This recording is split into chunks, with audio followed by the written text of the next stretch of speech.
যে যেখান থেকে ভিডিওটি দেখতেছেন সবাইকে জানাই আসসালামু আলাইকুম।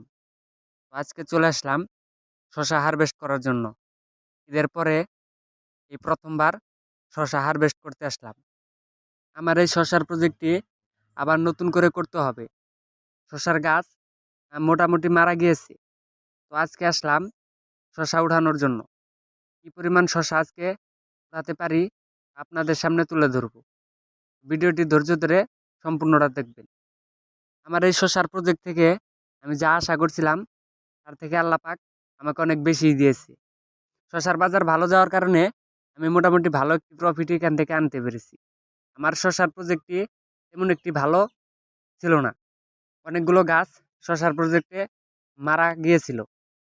প্রায় 2 ডিসিমল জমির মধ্যে শশা গাছ ছিল না বললেই চলে। তারপরেও আল্লাহ পাক মোটামুটি ভালো একটি ফলন দিয়েছে। আর আমি মোটামুটি ভালো একটি প্রফিট এখান থেকে আনতে পেরেছি। আজকে দেখতেই পারতেছেন যে মোটামুটি ভালোই শশা হারভেস্ট করেছি এখান থেকে। আপনারা ভিডিওতে দেখতেই পারতেছেন ভালোই শশা এখানে আছে। শশা গাছগুলো প্রায় মরেই গেছে, তবুও আজকে 2 মণ শশা হারভেস্ট করা হয়েছে। ভিডিওটি ভালো লাগলে অবশ্যই একটি লাইক করে দিবেন। ধন্যবাদ।